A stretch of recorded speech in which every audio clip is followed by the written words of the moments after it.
Hey guys, welcome to my channel, A K in the Life. My name is Keshia Waldron. I am an entrepreneur, author, photographer, Jane of many trades. So I am back with a review of Married at First Sight, season 14. I know I have been completely missing. We have now went through 3 episodes thus far, 8, 9, and 10, and I've been gone. And to be honest with you guys, I really did miss you guys. And I was gone because I was really contemplating if I wanted to continue to do reviews of Married at First Sight. Because season 14 has really become a circus. And I'm just like, maybe I should tap into like other topics, more deep topics, more important topics. But I was just like, you know what? I love Married at First Sight. I do like the element of entertainment to a certain degree. So I said, you know what? I'm gonna come back. I'm gonna talk to you guys. We gonna chat. But yeah, so sit tight and get ready to get into it.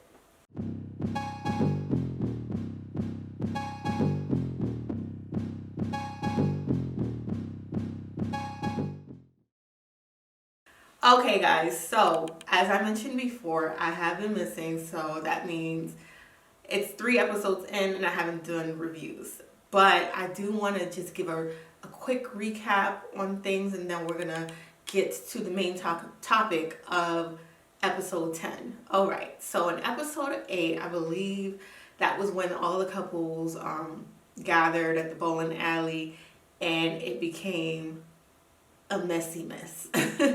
You know, if you've been watching my reviews from the start, you know from the beginning, which I did my review on the casting special, I mentioned that Lindsay seemed fun. She would be somebody I would want around me. But honestly, as the episodes have gone by, I forfeit what I said. I take it back. We reel it in. We reel it in. Lindsay is not one of my favorites at all. She's actually like my least favorite person during the season. She's just not it. I just want, like I said, I want to briefly touch on episode 8. So it was really terrible to see how much she tore down Mark. She talked about his life being chaotic, like she always says. She talked about he makes $60K a year. That's nothing. She talked about their sex life. She said a lot of degrading things. She told him to go back to his mother. Lindsay went in for the kill.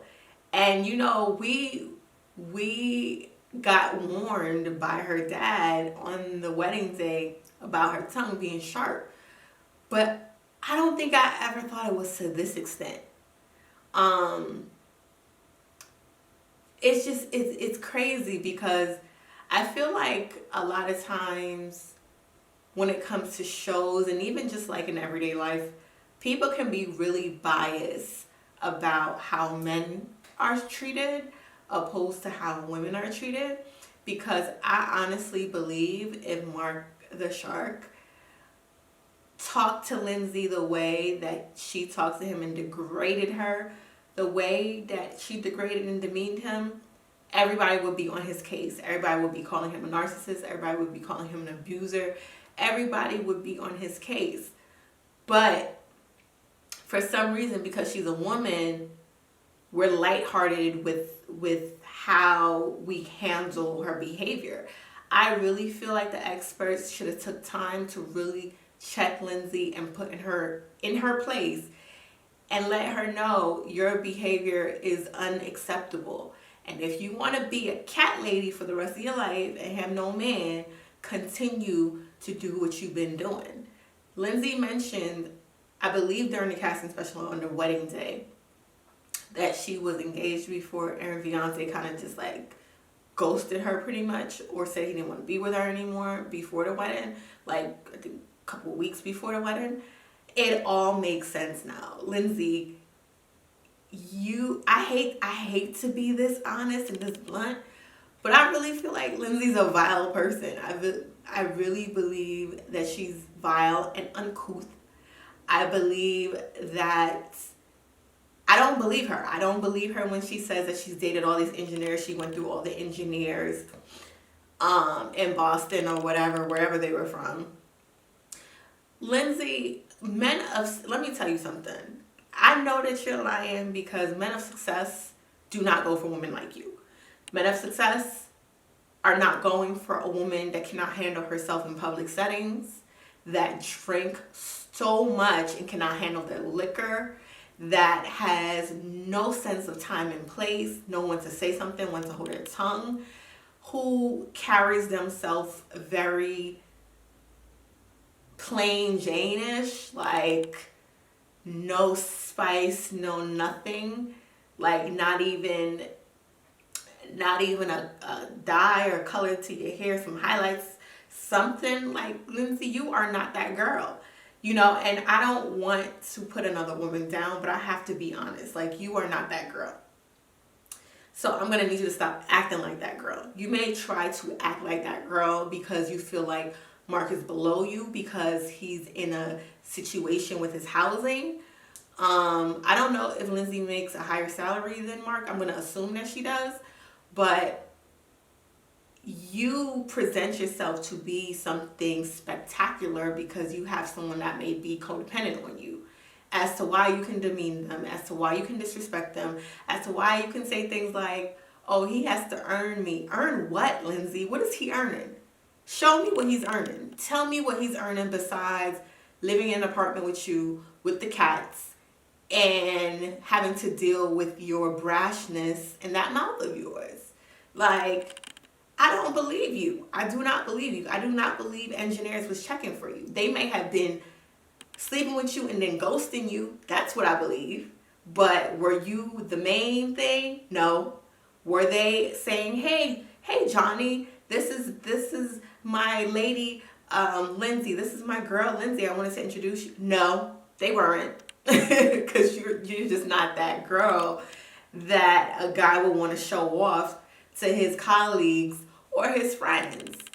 I'm so sorry. Like, I'm totally about women empowerment, but I have to keep it very honest with my reviews. Like, I'm not going to sugarcoat anything. Lindsay, you are not that girl. Can you be that girl with some work, with some charm school, some training on how to be a lady? Absolutely, you can be that girl. But as of now, you are not that girl, and I don't think you ever were. But that's what I have to say on that, because I just had to gather Lindsay up real quick from the past episode. Now I'm gonna go into Olajuwon and Katina.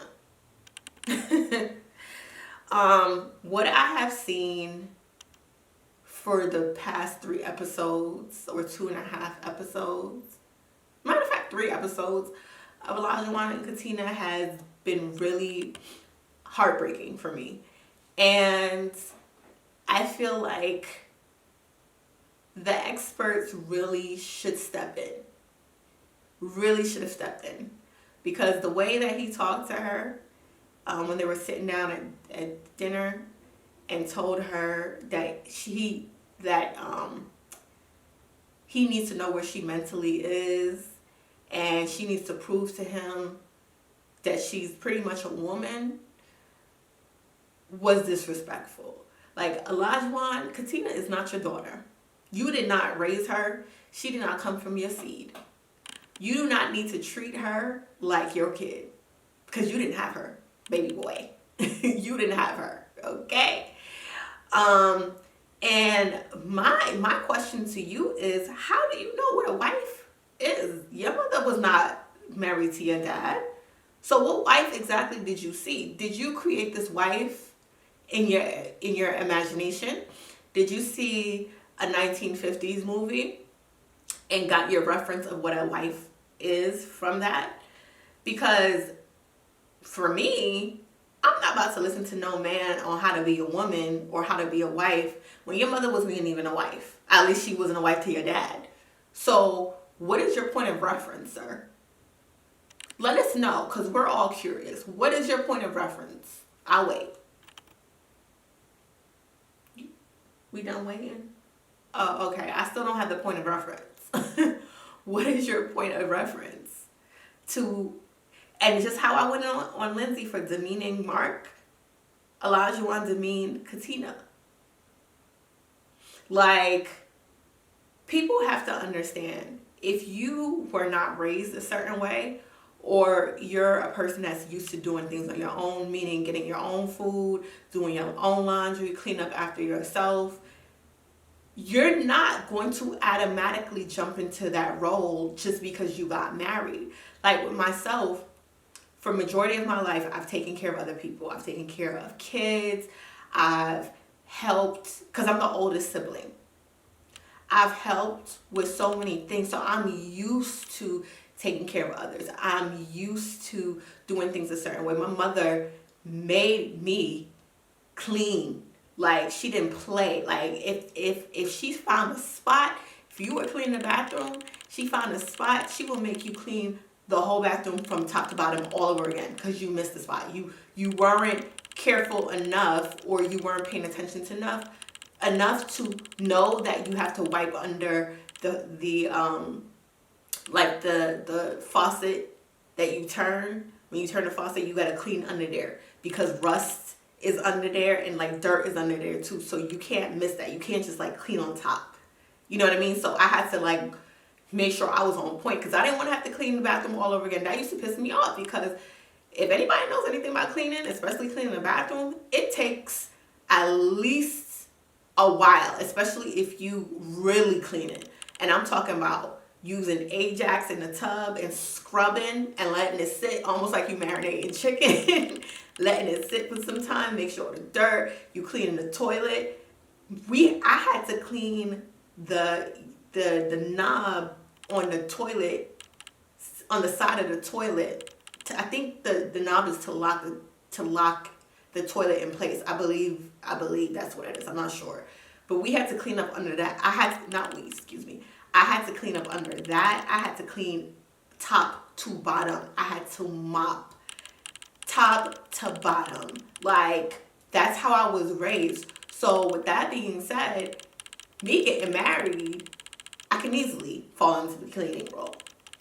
When I was living with my grandmother, I learned cooking through her because I didn't learn cooking through my mom because she's not a teacher, she's a yeller. And I was just like, I don't want someone over me telling me what I'm doing wrong, what I'm doing wrong. That's not teaching. Showing someone and being patient with someone and making them feel comfortable is teaching to me. But yelling out demands and telling people that they're wrong is not teaching. So I didn't learn from my mom. When I lived with my grandmother, I learned through her because she had people that used to take care of her that would come in, and they were one of them was from Jamaica, the other one was from St. Vincent. So they helped, show me stuff. My grandmother used to tell me what to do, what to put in. So I really learned from her, specifically like traditional dishes on how to make that, because I am, my parents are from the Caribbean, so I'm of Caribbean descent. So when you have like your matriarchs teaching you, it's easier to fall into that role when you get married. Now, I don't know Katina's background. I don't know her mom. I don't know her grandmother. I don't know what the dynamic of the relationship was. But it's obvious that she didn't have to worry about that, or she possibly wasn't taught that. And Olajuwon has to keep that in mind. He never took the time to figure out if she came from that type of upbringing. Because if she did, it would be easier for her to fall into that role of cleaning and of cooking as a wife.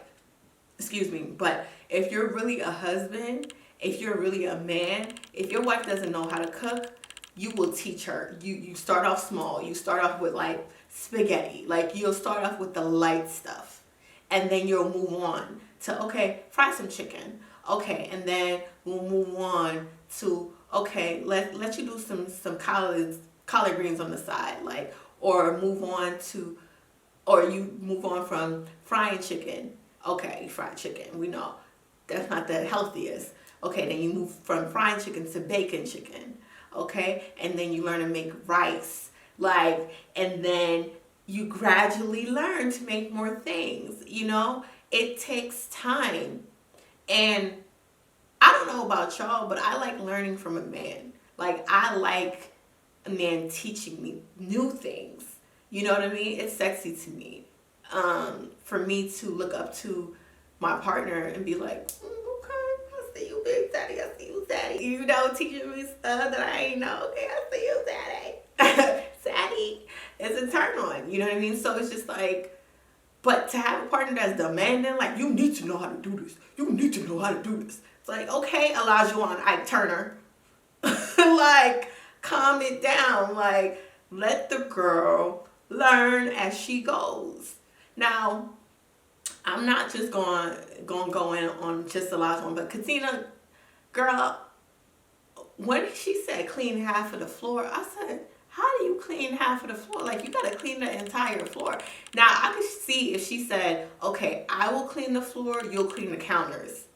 That would make sense to me. Or, I'll clean the floor, you wipe down the refrigerator doors, or wipe inside of the refrigerator. That makes sense to me. Or clean the stovetop and I'll mop the floor, the entire floor.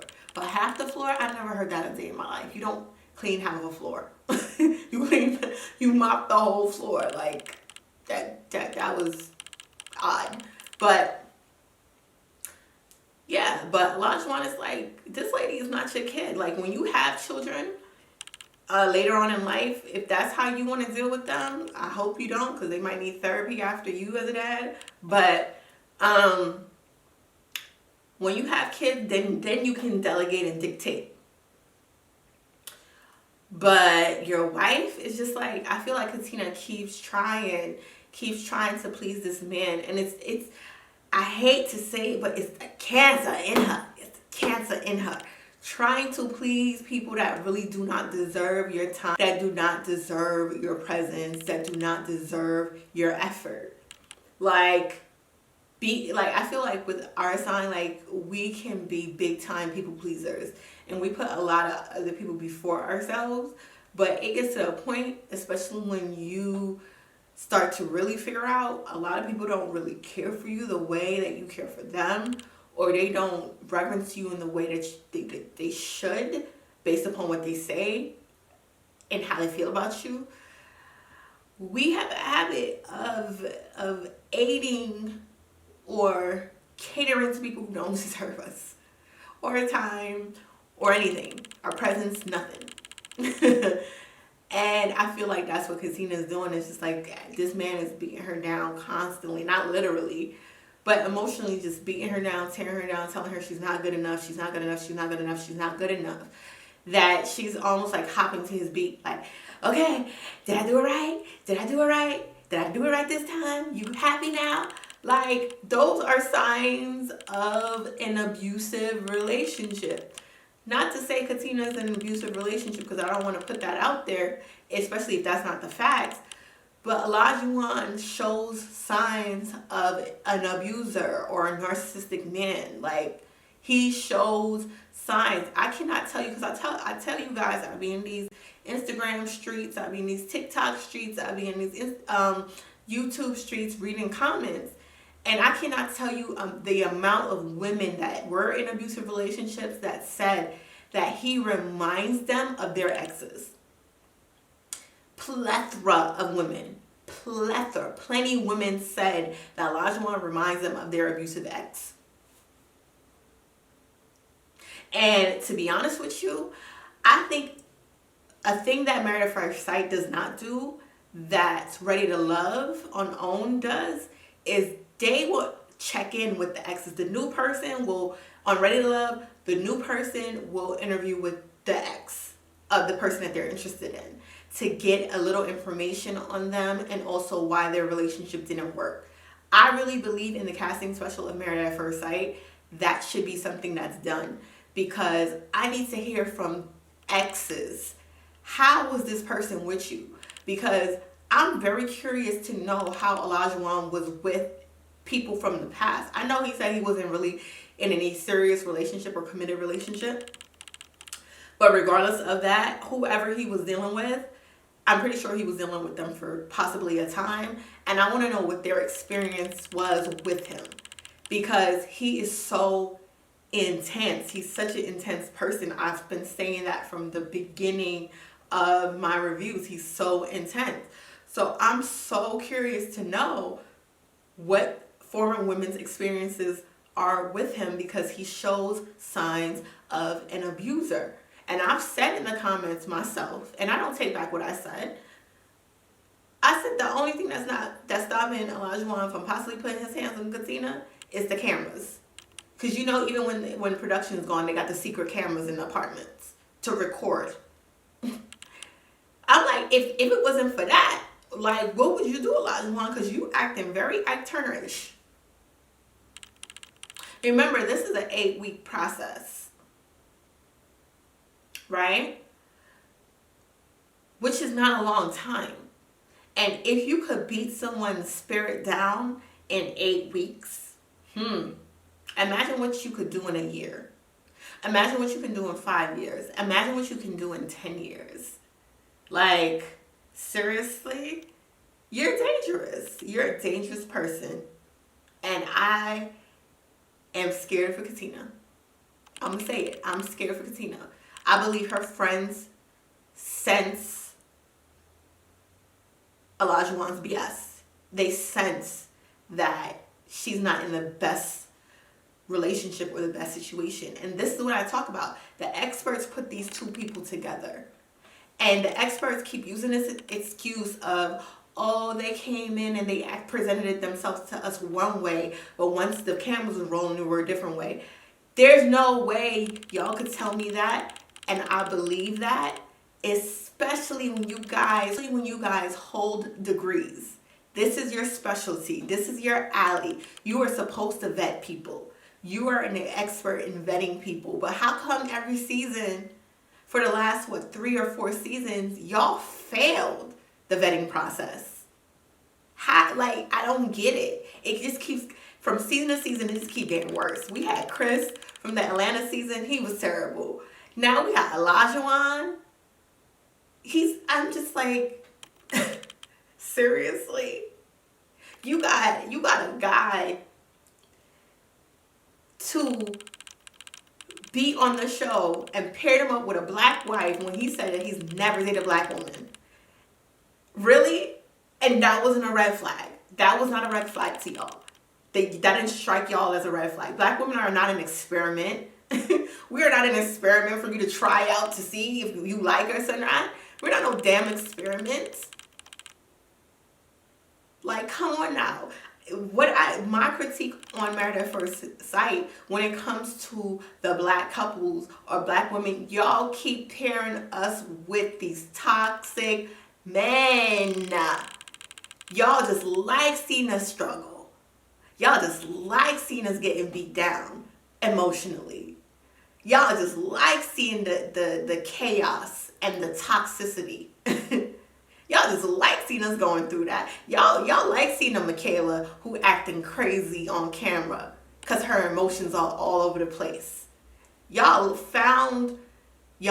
Y'all love seeing that when y'all paired Mika up with Michael, the compulsive liar. When you paired Taylor up with Brandon, who has anger issues. Y'all just love seeing a black woman go through it, huh? Married at First Sight. We were blessed to get 2 friends that actually are cut from the same cloth, that are good guys, which was Woody and Miles. That was the upside. That was the outlook. You didn't put Amani in a struggle relationship. You didn't put Karen in a struggle relationship. And even though Miles has his issues with mental health, that's still not a struggle relationship. But besides those 2 gems in the pile of poop, y'all just love seeing us go through it. You put a man that has no experience with a black woman, a woman of his kind, because regardless of him being biracial, no one looks at Olajuwon and thinks, oh, he must be biracial. Nope, they see a black man. It's like, oh, he's black. If he wants to acknowledge both sides, that's completely up to him. And that's fine.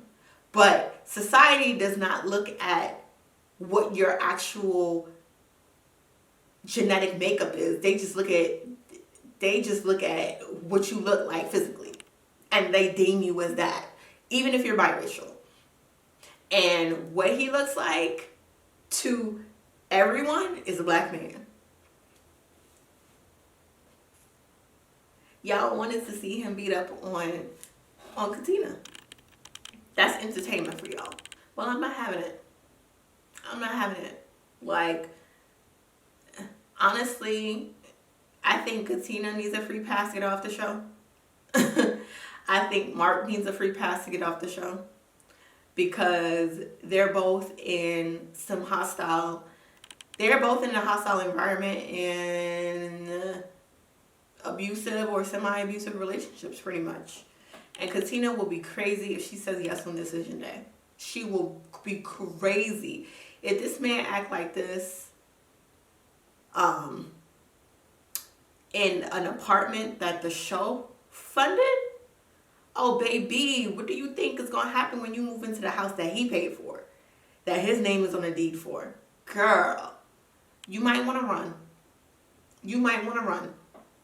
Because if somebody acts so territorial on something that's not even theirs, that was provided to them by another source, imagine what they're going to do for something that was provided to them through their own hard work and money.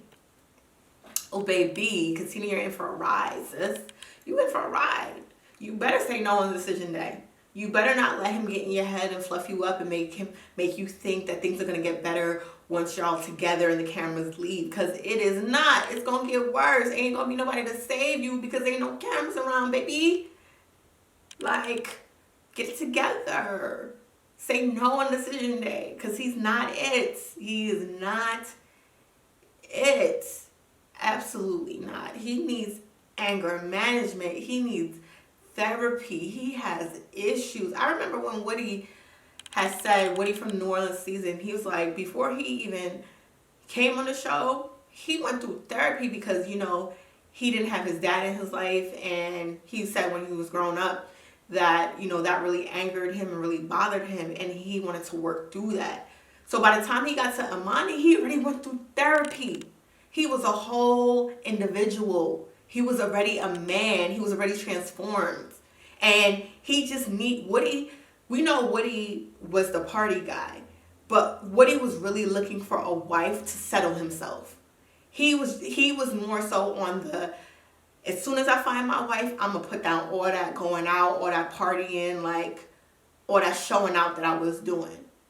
And then once Amani came into his life, he was just like, all right, I could be a husband now. I can care for someone else besides myself now. I don't have to keep doing what I was doing before. But now, like, when we go on Instagram and on the YouTube for Amani and Woody, we see that they go out a lot together. They have fun together.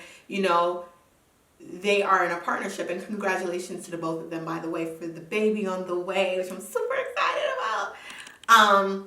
But yeah, he was ready. He was whole. He was whole by the time he came to Married at First Sight. Olajuwon is not whole. He's not. You're not ready to be nobody's husband. You don't even have patience. You're not ready to be nobody's husband. You can't even talk to your wife properly and articulate yourself in a way where you can state your concerns but not degrade and disrespect and demean her. You're not ready to be nobody's husband, dude. You all talking about you are good in the ladies department. You don't have problems with getting the ladies. But how come you came on the show to be matched with a wife? If you didn't have problems with the ladies, why you didn't find a wife off the show? Why you had to come on the show to find a wife? So obviously there's something wrong with you.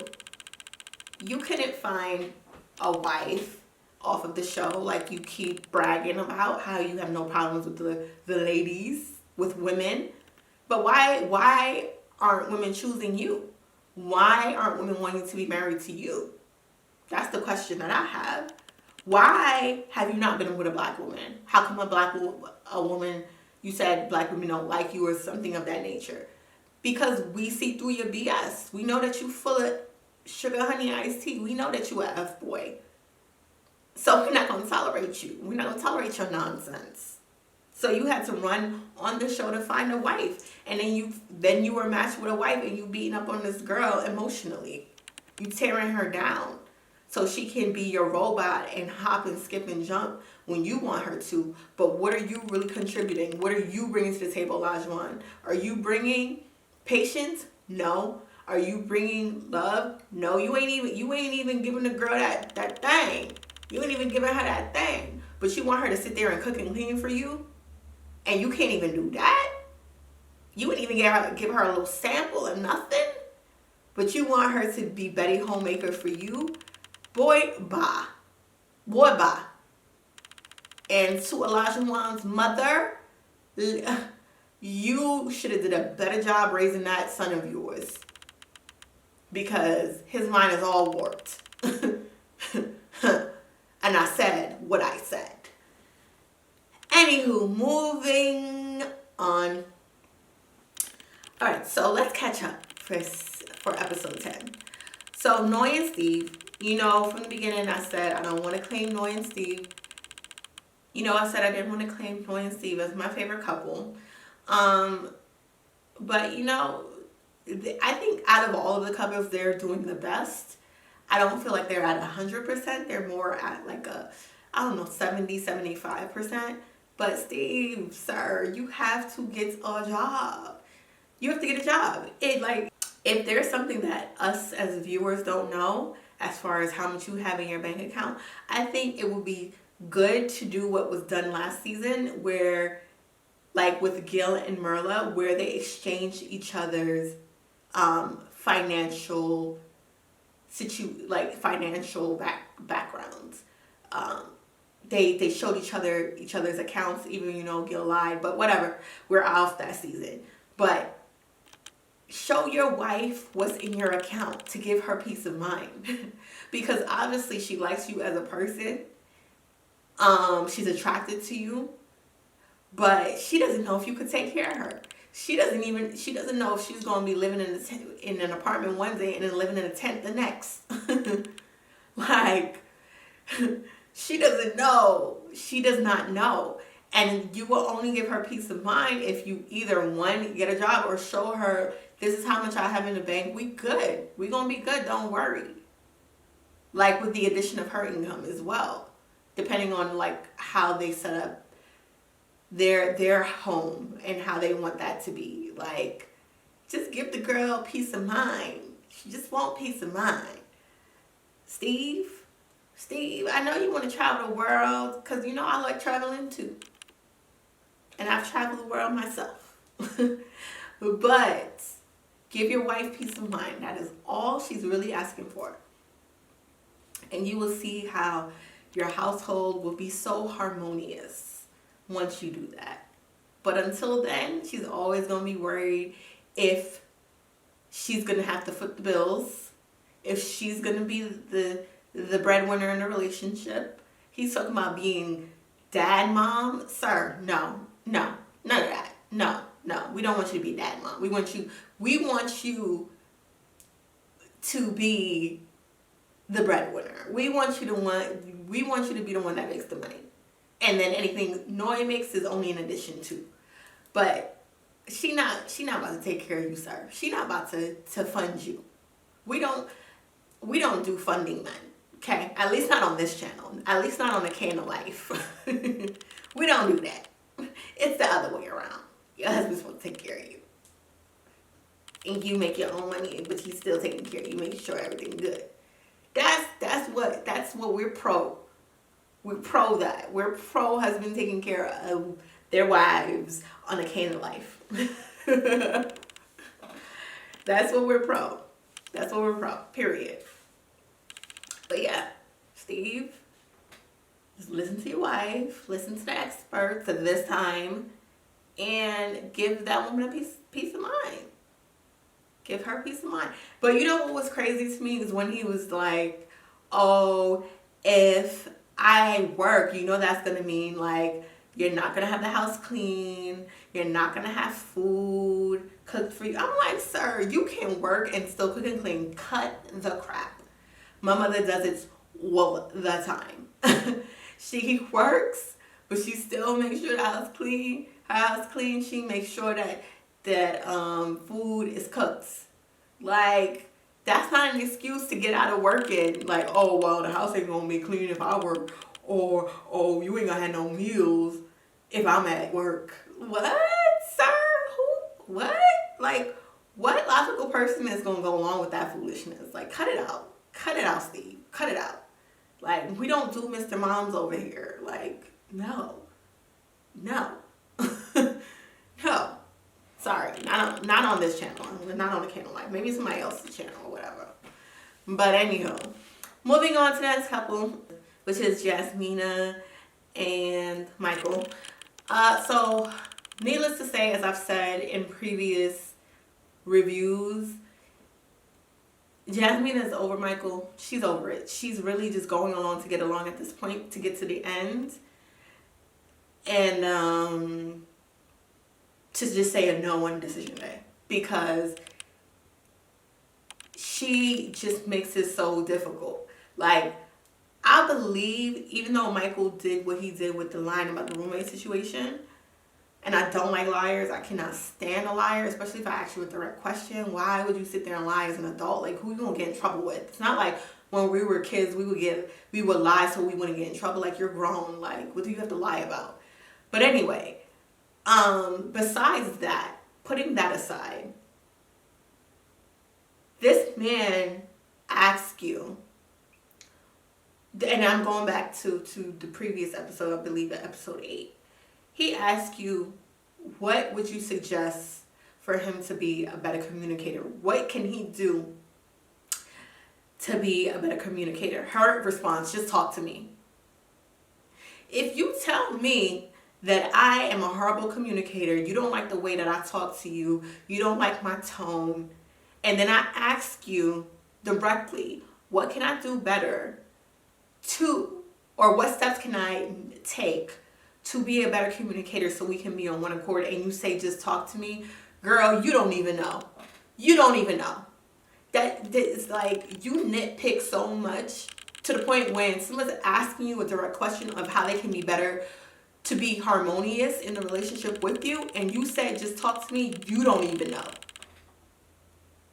And it's obvious that you're checked out already. It's obvious that you don't want Michael anymore.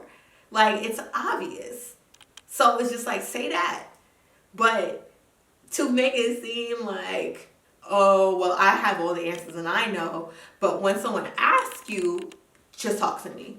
Jasmine, what kind of answer is that? Really? Really? Girl, bye.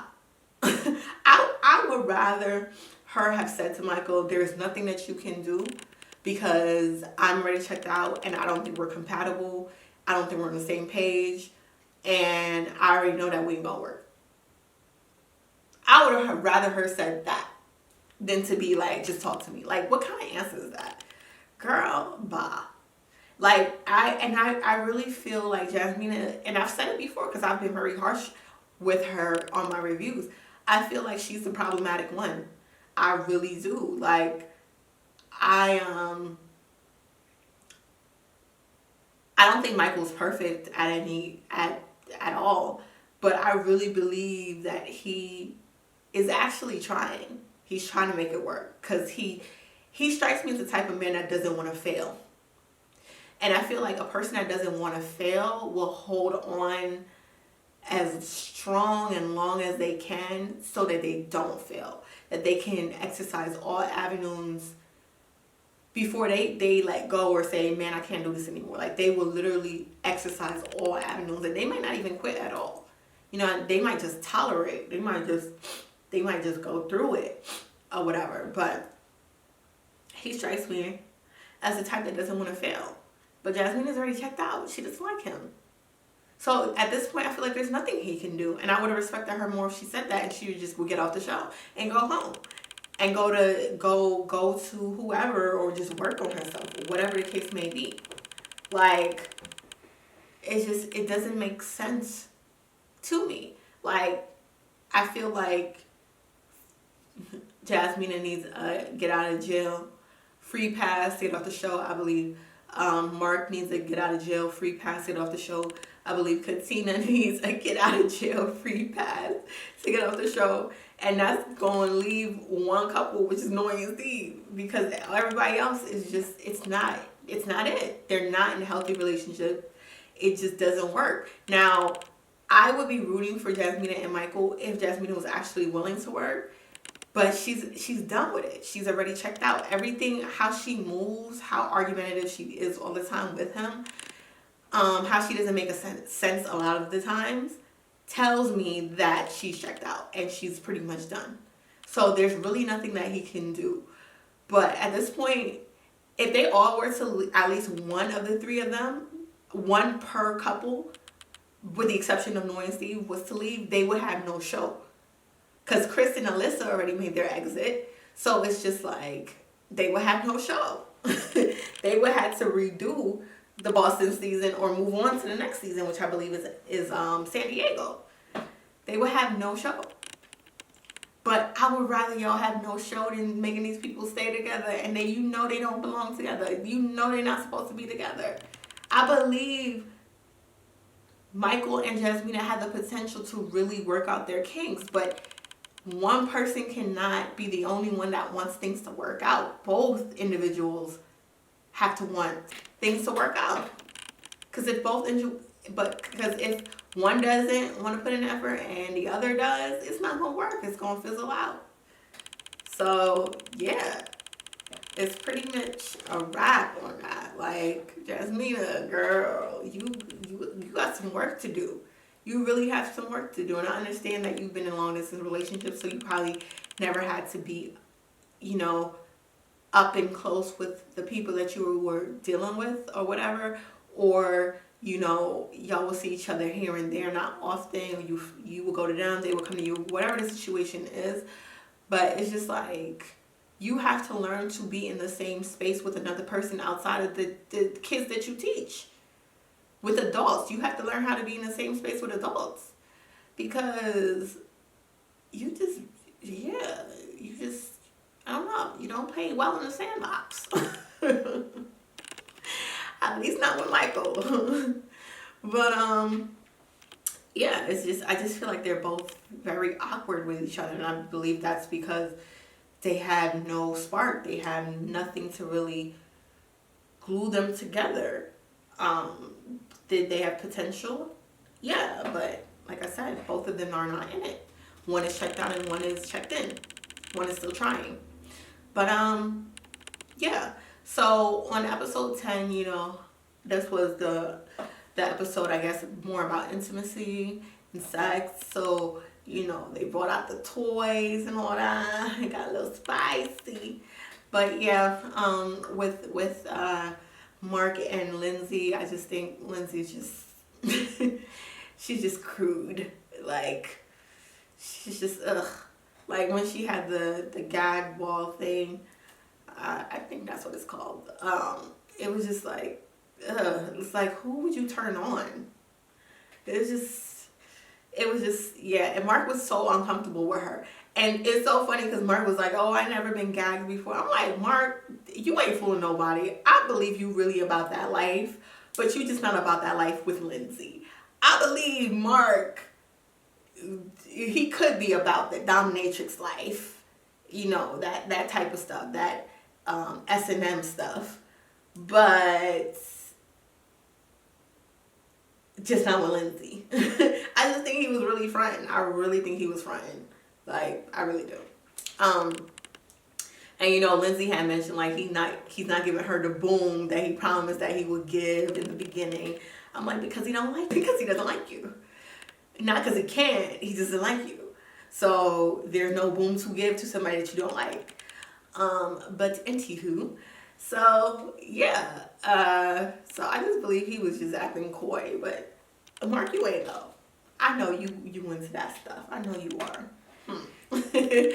But yeah, so with Elijah and Katina, they're, she put on the outfit, he put on a little mask, and she tied the leash to him, which she should, because he's a dog. I said what I said. And you know, was whipping him with the whip or whatever, making him jump like he should. Yeah, so you know, they did massages and they got they got, you know, more intimate than they ever have, and I think they consummated marriage, or I believe, I don't know, but it seemed like it. So she finally got her son. Whatever. But yeah, because them consummating marriage or getting some is not gonna solve their problem that they have. But that's neither here nor there. So, you know, with Noy and Steve, they mentioned that you know, Noy said she wants to do the thing outside, and he said that he wanted to do the thing in the shower. I'm just like, okay. But he said he's down for outside too. So yeah, you know, Noy be acting. Oh, Noy and Steve did the body shots. Noy was like, I never did a body shot. Girl, you a liar. You's a liar, because you said your alter ego's name is Noisy, and you telling me Noisy wasn't doing body shots and taking body shots. Girl, bye. You're a lie. Like you're just trying to like look a certain way on television, portray a certain way on television because you know your parents watching. But you grown, sis. You was grown. Like, whatever. They made you. They know how you came. So, whatever. You grown. But, yeah. So, and who do we have left? Michael and Jasmine. I mean, Michael and Jasmine, I don't really even remember what their intimate exercise was. I think they talked about, Jasmine took the time to talk about, you know, his feelings and, you know, the death of the people that Michael loved the most. So it was less sexual and more about connecting, which was nice for them. But like I said, I just believe Jasmine is going along to get along at this point. But yeah, guys, thank you for taking the time to watch my channel. Make sure you like, share, and subscribe to A K in the Life. Tell your friends, tell your family, you know, all that. Get them on my channel. You know, get them on my channel. So, until the next time, hopefully next week. Yeah. Until then, I will see you guys. I love you so much. Thank you for supporting me.